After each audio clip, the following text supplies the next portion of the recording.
But I want to start out by introducing you to the true experts in what a properly formulated low carbohydrate or ketogenic diet is. And these are our experts. These are two Inuit women on the Canadian North Slope, the Arctic coast in summertime. And these people know more about how to actually, the right foods in the right proportions to allow people to, women to give birth and people to grow up and to have a healthy lifestyle. We don't have precise medical records on these people. We do know that some Inuit lived to be 70 or 80 years old because when they were interviewed in the 1940s, they could remember things that happened at the end of the last century. So it was not a death-dealing diet. It wasn't a diet that everybody died before they were age 30. The thing that we don't have, of course, is not only do we not have medical records in terms of longevity, they were not a literate culture, and they did not write down exactly what they ate. And so we don't know precisely from their writings, from their records, when they slaughtered an animal, what things they saved for themselves and what things they fed their dogs and what things they threw away. If you look at the garbage dumps around the places where they had their campsites, you can see, they ate, there were this many seals and this many walruses and this much whale, and sometimes when times were tough, they ate their dogs. But you don't know what part of that they ate and which part they threw away. So, not belaboring the point, there were some people who lived among the Inuit and wrote down things from their experience. So here's a pastel drawing that was taken from the diary of a very interesting Arctic explorer, a U.S. Army surgeon named Frederick Swatka. And he wanted to find out what happened to the Royal Navy Franklin expedition. Sent expeditions into the Arctic, and the largest one ever sent into the Arctic to find the Northwest Passage was a two-ship expedition headed by Sir John Franklin. He had 129 men on these two ships. They were provisioned for about 5 years in terms of typical Navy food, which is salt, meat, and biscuit. And they sailed into the Arctic in 1843. They were last seen by a whaler in 1844, and then no trace of them after that. And it became a major quest in the mid to late 1800s to figure out what happened to them, and particularly to find the ship's logs, the written records, to determine the fate of these 129 men. And even by 1878 or 1880, it was known from interaction with some of the Inuit who lived in that region, who traveled outside there, that the ships were trapped in the ice, and the men died trying to drag their boats across the ice, trying to get to open water to get out from there. But no one had found their records. So Swatka decided, rather than going into the Arctic with all his food and all his provisions and a big phalanx of men and sleds and horses or whatever, he said, why don't we just hire a couple of Inuit families and have them take us there? And so that's what they did. They hired two Inuit families. There were 4 European origin, 4 Caucasians in the party. They left the west coast of Hudson Bay in 1879, early winter of 1879, and traveled for 13 months, covered 3,000 nautical miles, and all of them came back alive. They got all the way up to out into the islands in the Canadian Arctic to King William Land, where the ships came to grief. They found skeletons, they found abandoned boats, they found lots of materials. They didn't find the ships, no men alive, and they didn't find the records. This was a remarkable journey in which these 4 guys adopted the Inuit method of travel, adopted the Inuit diet. They started out with just 1 month's food supply. They were gone for 13 months, so obviously after the first month, they were living on the diet that the native people lived on, which indicates that it's not a genetic capability, that the genes of these people and the genes of these people weren't different, that they could all live and survive on the same diet. He wrote in his diary, when first thrown wholly upon the diet of reindeer meat, by which he means caribou, it seems inadequate to properly nourish the system, and there is an apparent weakness and inability to perform severe, exertive, fatiguing journeys. But this soon passes away in the course of 2 to 3 weeks. What he's saying is you can't make a transition from a high-carb diet to a low-carb ketogenic diet overnight. You can't make that transition in a week. And yet most of the studies up until when I first came to this topic, most of the studies that have been done comparing low-carb and high-carb diets, particularly as it related to physical performance, were all less than 2 weeks duration. And some of them were even 1 week less reduction or duration of the diet. And they say, well, low-carb diets always cause people to be debilitated, so they've got to be bad. You can't do this. There was, again, this remarkable Arctic explorer. His name is Stefansson. First name is unpronounceable. My best rendition is Vilhelmur. He was of Icelandic origin, but born in Canada, grew up in the north central states in the United States, and then went to Harvard to study what they called in those days comparative religions, which was really anthropology. He was fascinated by the Inuit, and after completing his studies at Harvard, he went into the Arctic, and over a 12-year period of time, he lived among the Inuit. He learned to speak their language, he wore their clothes, he learned how to hunt the way they did. The only things that he had different was he carried matches, and he had paper and he wrote things down, and he had a clock and a sextant so he could navigate by the stars. He learned how to build their snow houses, and he became very adept at their lifestyle. In fact, he became kind of passionate about their lifestyle, and when he came back to civilization, well, what we call civilization, he wrote about it both in the lay literature and in professional articles. But that was the time when nutrition was a nascent field and we were just discovering all the 12 vitamins, right? That happened between 1914 and 1926. And right in this period of time in the late 19-teens and early 1920s, he's saying, I could live on a diet of meat and fat. I ate no vegetables for up to a year at a time, and I didn't get sick. And he was called a liar. I mean, he was vilified in both the popular press and the professional press, to the point that in order to salvage his reputation, he allowed himself to be locked up in a hospital for a year where he only ate meat and fat. And the goal of the people who ran the experiment, it was called the Stefansson experiment, the goal of the experiment was to prove that he would get sick, that he would develop scurvy within 4 months. Stefansson ate this diet for a year and showed no signs of scurvy. So to the credit of the scientists who ran the study, they published the data. And they kept very accurate records of what and how much Stefansson ate. And you can see he ate 115 grams of protein a day average, which is only about 15 up to maybe 20% of his daily protein requirement. So first myth that we can discard here. A low carbohydrate diet as eaten by Aboriginal people, and we have data from other cultures as well, is not a high protein diet. It's a very modest protein diet. The shocking number for most people who have been taught to fear fat is that close to 80% of his calories per day came from fat. Now, he wasn't eating seal and whale and caribou in New York City, because this research hospital is in New York City, but he was eating market meats, and he was allowed to choose of what he wanted, and he ate a lot of lamb. He ate most of his meat boiled. The Inuit either ate their meat frozen, and then when it thawed, they ate it raw, or it's kind of like meat sashimi, and otherwise they boiled their meat, and they not only ate the boiled meat, but they drank the broth. During my medical training, I developed a passion for riding bicycles, and I would ride my bicycle. If I could find a mountain, I'd try to ride over it just to see if I could.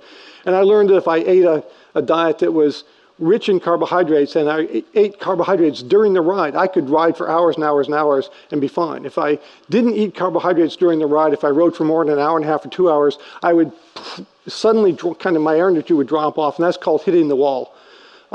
And it's common among endurance athletes that if they don't eat enough carbs before and if it's a long event, during the event you run out of energy and your performance collapses. So I had a discussion with some of my senior colleagues when I was in training about, well, if people go on this Atkins diet and they're not eating carbs, it has to impair their performance, right?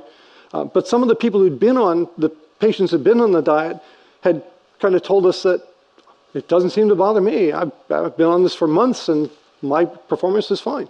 So we designed a project, initially just with untrained people, not with athletes, where we lured them into being locked up in the metabolic ward in the hospital, kind of a diet prison for 7 weeks, by saying, you're going to lose a lot of weight. And for the first week, we kept them on a maintenance diet and tested their physical capabilities on the treadmill.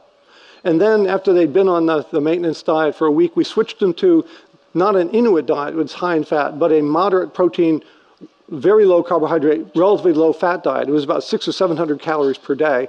And the average person over 6 weeks lost 25 pounds. And we tested them 3 times during this 6-week period of time on the low carb diet. Just before they started after 1 week on the diet, which is typical of many of the previous comparative studies, and then after 6 weeks on the diet. But after 6 weeks, the average person has lost 25 pounds. It wouldn't be fair to test their performance on the treadmill because they're so much lighter. So as you can see, we had them wear a backpack that we stuffed with heavy objects and made them carry all the weight they lost, which caused them to complain bitterly. But they put up with us. Nobody dropped out. And we asked them to exercise each time as long as they could until they reached exhaustion. And these are the data, what we found. At baseline, which is here, they went just a little short of 3 hours. Now, for an untrained person who doesn't habitually exercise, to walk for 3 hours on a treadmill is actually quite a remarkable performance. And then after 1 week on the diet, they went for a little, just a touch over 2 hours. So we cut their performance by about a third, just by taking away the carbs. And this is precisely what the Scandinavians who developed the concept of carbohydrate loading, what they reported in papers in the 1960s. And so this was very consistent with those data. If we'd stopped there, my career would have been a lot easier, because I would have agreed with them. But we made the mistake of carrying it out to 6 weeks, and now remember they're carrying a backpack, and they went a little over 4 hours. And our response was, uh-oh, because Robert Atkins published his first diet book in 1972. This is the late 1970s, and we realized we've just validated this guy who is considered a quack. In this case, we took the idea that rather than have people lose weight, we take people who are highly trained athletes already, who knew from their personal racing experience what exhaustion felt like. So we recruited 5 lean, healthy bike racers, and this time we fed them basically the diet of Stefansson, 15% protein, over 80% fat. The only carbohydrates they got was actually the glycogen, that is the stored carbohydrate in the muscle, in the meat of the animals that we were feeding them. We fed them chicken, tuna, or beef as their entrees. And because we were limited in resources, we only kept them in the metabolic ward for 4 weeks of the low-carb diet. And we did a baseline, or a performance test at baseline and then at the end of 4 weeks. And we poked a lot of holes in them to get a lot of samples from them. I won't bore you with all those data. It wasn't an easy study to do for them, and we were just absolutely gratified that of the 5 people we recruited, they all finished out the project. And this is kind of numerically dense data, I apologize, but let me just point out, first, we measured something called VO2 max, which is their peak aerobic power. This is the highest rate at which their bodies could consume oxygen and use it to turn fuel into energy. The mark of a highly trained athlete is they have a very high VO2 max. And this number of 5.1 liters at baseline is a very, very respectable, if not excellent number in terms of physical training. 4 weeks of no carbohydrates in their diet. Now, they continued to do their training, by the way. The typical training for these guys was 100 to 200 miles a week, so it'd be 150 to 300 kilometers of riding per week. After 4 weeks of continuing their training and withdrawing virtually all the carbohydrates, there was no significant change in their peak aerobic power. Peak aerobic power is not dependent on dietary carbs. Their endurance time to exhaustion went from 147 minutes to 151, so this is 4 minutes more here, and that is not a significant difference. What did change dramatically was this is a measure of the glycogen in their muscle. We actually took a needle and took a piece of muscle out before exercise and poked the needle in after exercise and took some more muscle out and checked how much glycogen they had. This is the primary source of carbohydrate for these guys, for the muscle during exercise. And they dropped from 143 units to 56 units, which is, their use was 87 units of glycogen. I won't get into what those units mean, but this is 87 here after 4 weeks of the low-carb diet. First, notice we fed them no carbohydrates for 4 weeks. They continued riding 200 to 300, 150 to 300 kilometers a week, and yet they still had considerable muscle glycogen. Their glycogen didn't go to zero, even though the dietary carbohydrate intake was virtually zero. So their bodies had become very skilled at preserving glycogen. And so when they did the final exercise test, they only used 23 units, and they did the same duration and the same intensity. So they were able to cut their rate of muscle glycogen use by more than threefold and still do the same amount of work. This violates everything that's still written in all the textbooks of physiology, which say the amount of glycogen you use is strictly dependent on how much exercise you do. And then the other test that we did was we measured the with a face mask how much oxygen they consumed and how much CO2 they produced. And from that we calculate something called the respiratory quotient. And from that so-called RQ, you can measure how much of the total body fuel they're using, not just glycogen, is how much is fat and how much is carbohydrate.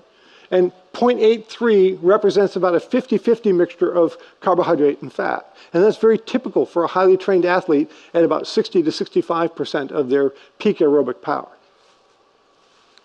After 4 weeks of the low-carb diet, this dropped to 0.72, and that means they're burning over 90% of their calories from fat.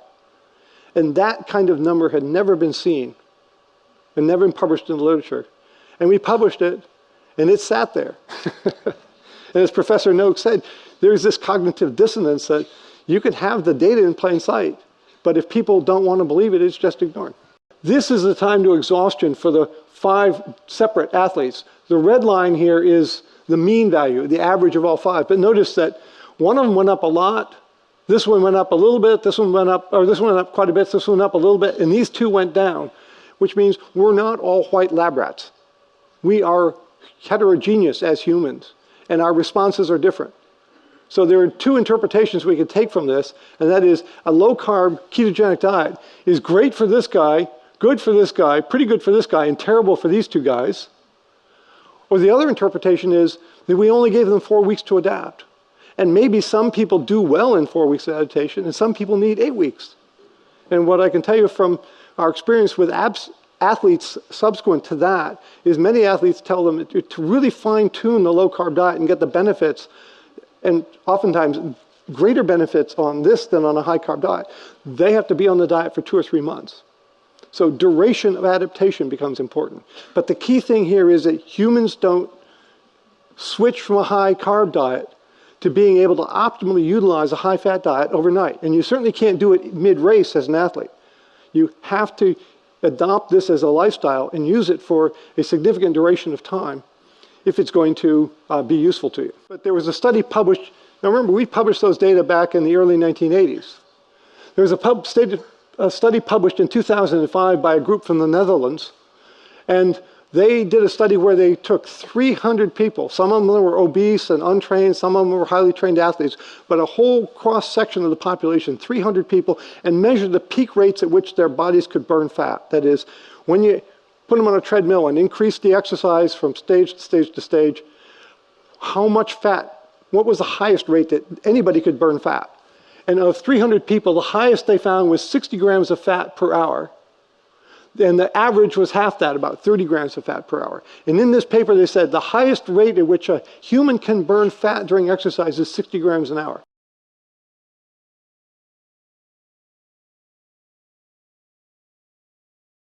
And this is still the standard accepted data.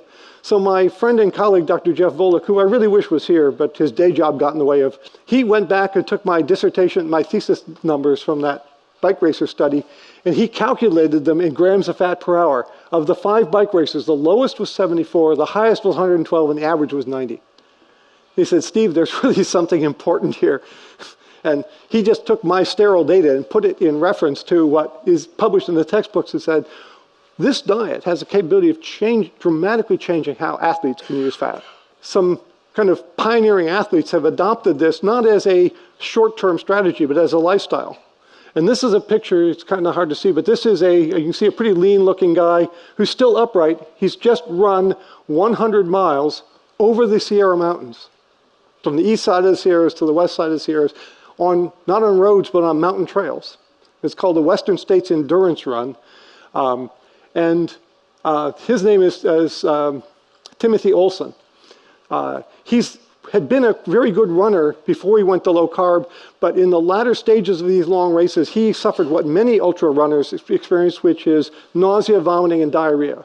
And part of the reason for that is you can't store enough energy in your body as carbohydrate, as glycogen, to run 100 miles. And the rule of thumb for this race in the past has always been if you don't eat at least 6,000 calories of carbohydrates, you don't make it to the finish line. But I don't know how many of you run and have tried to eat when running, but it's kind of a major problem for the body to go up and down like this and digest at the same time. And they get a lot of GI problems. But if you train their bodies to burn fat at double the rate, they have to eat much less carbohydrate. And so Tim Olson had adopted the low-carb diet about 8 months before he ran this race. Here he's winning it. You see there's some kind of light on his side here. That's the last daylight of that day. And this is the first time that any runner finished this race in daylight. He took 21 minutes off the all-time course record, doing it on low carb. And it really got the attention of the ultra running community. But a lot of skeptics said it was a fluke, or somebody gave him a ride on a trail bike or something like that. So the next year, Tim came back and won it again. Recently, a guy named Zach Bitter, who's a high school teacher in Michigan, set a record for running 100 miles. He did it on a track, by the way, around 400 laps.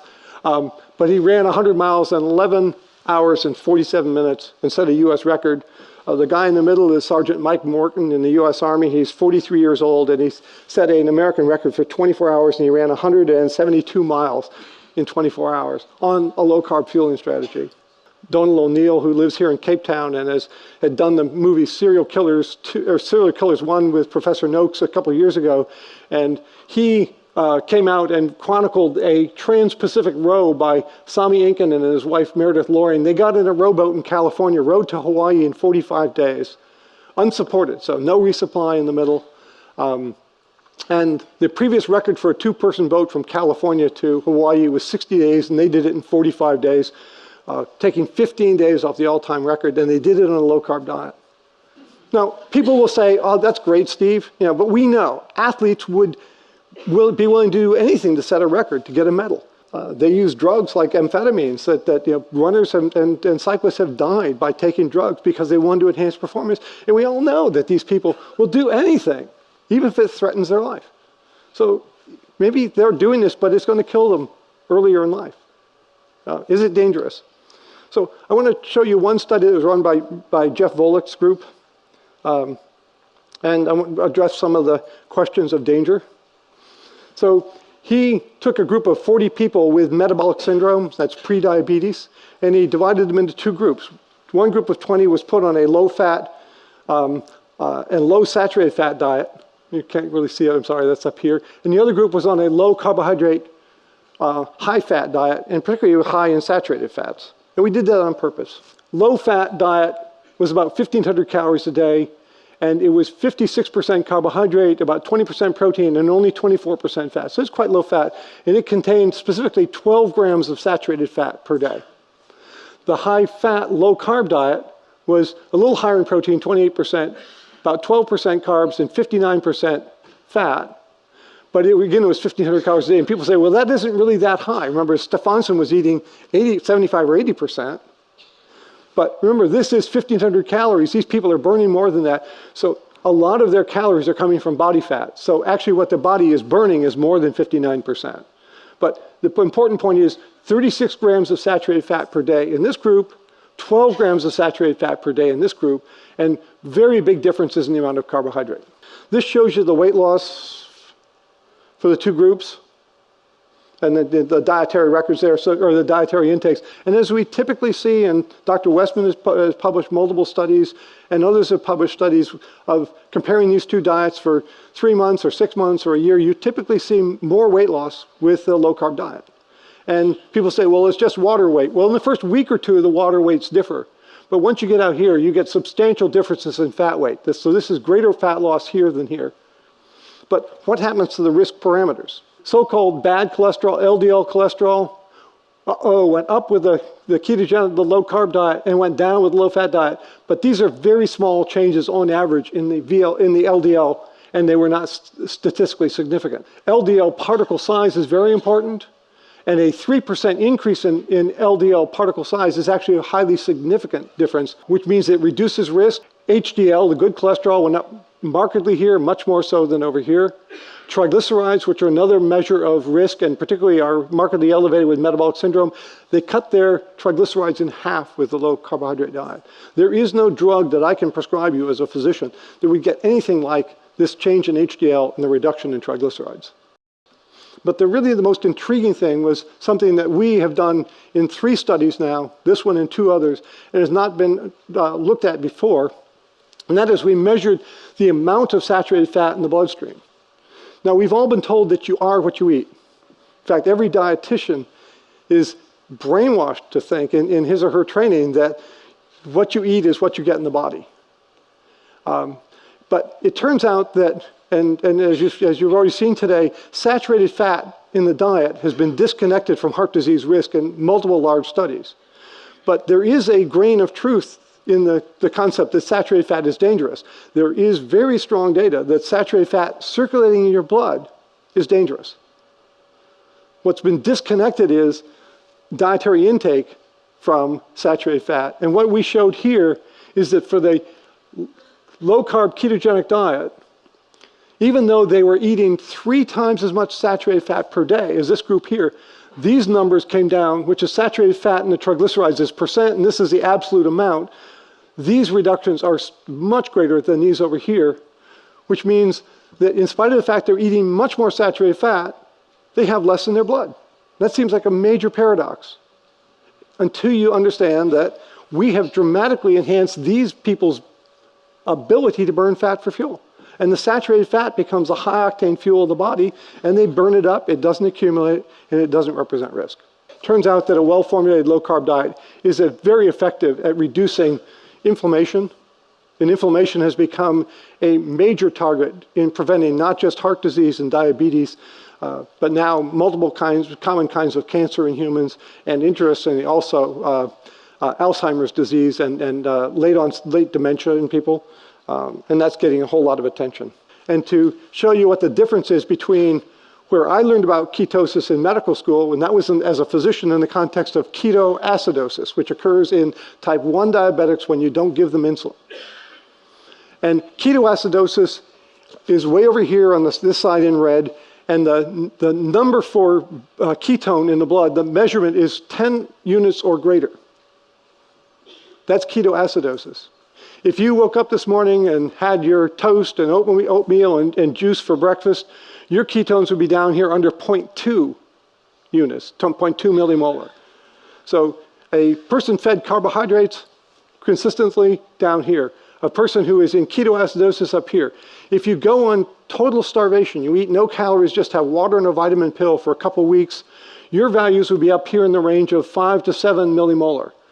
And starvation ketosis has been studied for over a century, and as long as you don't take it on too long because you're wasting lean tissue, if you don't eat protein, so ketones don't protect you from losing lean tissue unless you have protein with it. So total starvation out here is perfectly safe for up to a month or more, except that you're losing lean tissue. And lean tissue means you're losing structure and you're losing strength and function. This is a little complex, but I just want to get this across because this is a rapidly moving field and it's moving in a very interesting direction. So what I just told you is we store fat in our fat cells, we transport that fat to the liver through the bloodstream, the liver makes it into ketones, the ketones come out into the bloodstream from the liver, and 300 to 600 calories a day goes to the brain to feed the brain. It also turns out that the digestive tract, your intestines don't like to burn glucose. They like to burn short-chain fats. So if you eat a high carbohydrate diet, you have to eat fiber so that the bacteria inside you can eat up that fiber, turn it into short-chain fats to feed your intestine.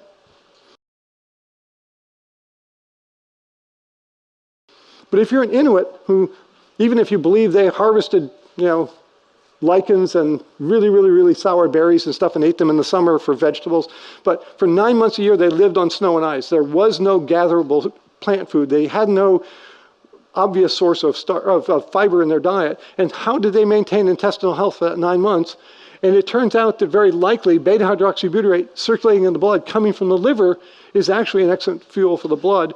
And multiple groups have made the observation that people with irritable bowel syndrome, which is quite common, the people with irritable bowel syndrome frequently see dramatic improvement, if not complete remission of that syndrome when they go on a well-formulated ketogenic diet, which means the liver is feeding the gut and the gut is happy under those circumstances. That's still a hypothesis, it's not proven, but I thought I'd dangle it out there because if you have IBS, it's really great to make it go away.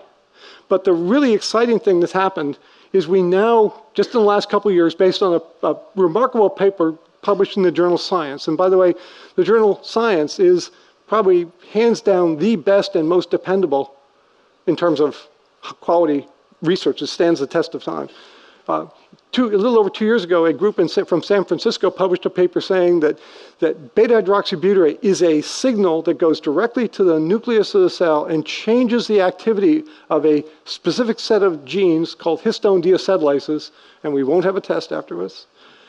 The histone deacetylases control how your body defends itself against free radicals, what we call oxidative stress.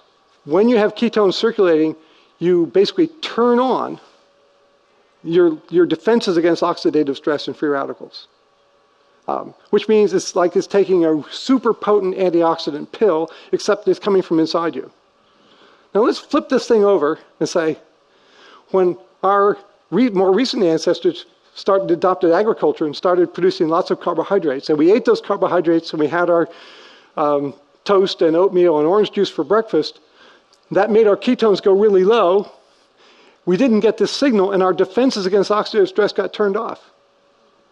And maybe that's why we have to take antioxidants and eat spinach.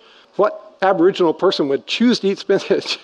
In recent papers, defense against oxidative stress, stabilization of things called mast cells, which are involved in allergy and asthma. And we see a lot of people with upper airway disease get better on a low-carb diet. So you put stuff in the little petri dishes you grow them in and see if it makes them live longer.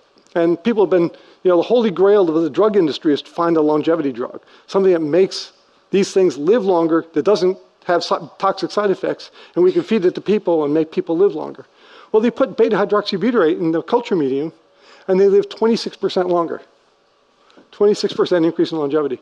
We're not talking about ketoacidosis, we're talking about nutritional ketosis. It's not dangerous. And then we come to the question of, how do you do it? I want to just alert you to the fact that not all low carbohydrate diets are ketogenic. That the more carbohydrate you eat, the less ketones you produce. That's going up vertically. The more protein you eat, the less ketones you produce. And if you look at the range of diets that we eat, at the upper side here is the Ornish diet. I don't know if you know about that, but it's a doctor in California who believes that a basically vegan diet with very low in fat, involved with including exercise and meditation and stress relief, is the ideal diet for all humans. And there are people who thrive on this diet. What we call the standard American diet, but when I went to low carb down under, we called it the standard Australian diet. And this is the industrialized, refined, high refined sugar and fat diet, sugar and carbohydrate and seed oil diet up there. A Mediterranean diet is just kissing on the top side of a low carbohydrate diet. The paleo diet over here tends to be about 30% protein. And the only way you can get into ketosis dependably is to stay under 10% carbohydrate and maybe up to a little over 20% of protein. And this is daily energy expenditure, by the way. And what's not shown here is fat, but if you add up the carb and the protein, then the difference is fat. And so if you're here at 20% and 10%, that would be 20% protein, 10% carb, and that means this has to be a 70% fat diet in order for you to sustain this and be weight stable. Because we're not talking just about weight loss, we're talking about a long-term lifestyle. And yes, if you want to lose weight, you go on the diet, as Dr. Westman told you, you're going to lose your cravings, your appetite's going to go down, and you'll be happy eating less. And many people lose a lot of weight quite promptly on this kind of diet. Not because it melts away the fat, it means it gives you a much better control over your intake so that you can achieve your goal of losing weight. And let's kind of look at that, because this is important. It's not one diet, say, here, eat this, and Dr. Westman, to his credit, gives you page 4, which has the things you can eat, and says eat enough of these as much as you want. But he doesn't say eat exactly this many grams and that many grams. But what I want to point out here is if you want to lose some weight, let's say you're a woman who weighs 90 kilograms, 200 pounds, and you want to go on a low-carb diet and you would desire to lose some weight. If you go on this diet and your cravings and your appetite are markedly reduced, then even though you're burning 2,800 calories a day, you might only take in 1,400 calories a day. And that would give you a deficit of 1,400 calories a day, which means you lose about 2.5 or 3 pounds, about a little over a kilo a week of body fat. And we show that with this pie chart here And I do something different here because I show not just your dietary carbs, your dietary protein, and your dietary fat, but I show your body fat contribution.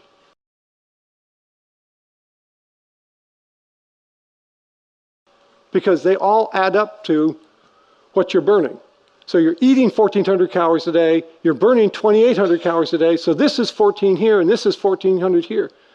So on your plate though, this would look like double the amount of protein because you're only, it's a smaller amount of food, so a higher proportion looks like it's protein.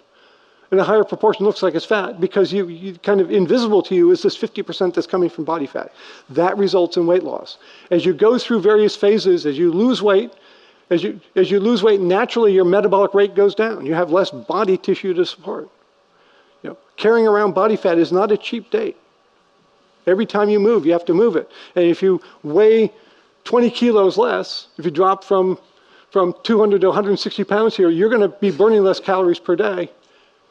But now you weigh 40 pounds less, you're getting somewhat closer to your goal, and so you tend to eat more because the signals in your body, the appetite is designed to save your life. You're not supposed to be able to just will to weigh to nothing. Your appetite will begin to come on, you'll feel cravings. Don't increase your carbohydrate intake very much. Your weight loss slows down. But notice now the body fat contribution has become a very small amount. And if you're eating 2,100 calories a day and the body fat contribution is, now your dietary fat is expanding. You can only do this, and this is the right kind of progression, if you're willing to eat fat.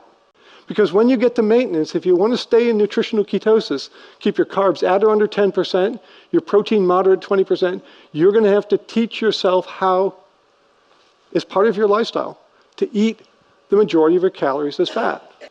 You're eating luscious food. I make salad dressings that are 70% fat and 25% either lemon juice or unsweetened vinegar, and I add flavorings to them. And people ask for the recipe when they come to my house to eat. It's safe to eat saturated fat. I showed you those data.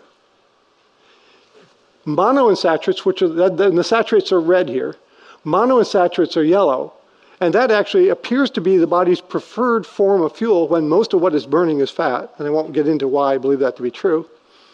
But the ones that I was taught in medical school, the essential fats of the omega-6 family, yes, you need about a teaspoonful of this per day total from all the things that you eat.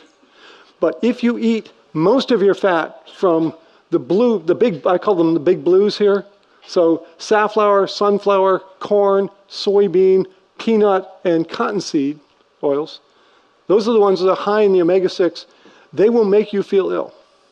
How do I know that? Because when we did the study of my bike racers, we gave them their choice of either animal fats or chicken salad and tuna salad made with soybean oil. And when they ate the soybean oil-rich diets, they all just said, yuck, I don't feel good. And they stopped eating them. And bicycle racers have cast iron stomachs. A little bit of this is vital, but too much of it will make you sick. And that's similar to a lot of the fat-soluble vitamins. A certain amount of vitamin D is necessary for you. A certain amount of vitamin A is necessary. But if you overdose on A or D, it's going to make you sick. And the same with these. You need to stay away from them and choose which fats you eat. Just a typical kind of meal here and snacks that one can have. A simple breakfast, just take 4 sausages. And I'm not talking about hot dogs here. Nothing here is low fat. Well, not with one exception. So just a cup of black coffee. Some people like to put a little bit of butter on top of their coffees. For lunch, 2 fistfuls of green vegetables in a salad. I will typically use 4 or 6 ounces of water-packed tuna, and this is where the one exception I make in terms of not having the high-fat version, because at least in the United States, all the tuna packed in oil is packed in soybean oil. So I get the water-packed tuna, and then I add the fat as olive oil or full-fat yogurt in making a dressing, and I don't use a tablespoon of dressing, I use half a cup of dressing. This is a way of getting in the fat. Because I've been stable now for close to 10 years on low-carb diet. My weight hasn't changed more than a few pounds, up or down. So nuts, broth is very important. I'll come back to that in a minute. You can have soft cheese and have that with vegetables. All kinds of luscious and simple snacks, and they're not expensive.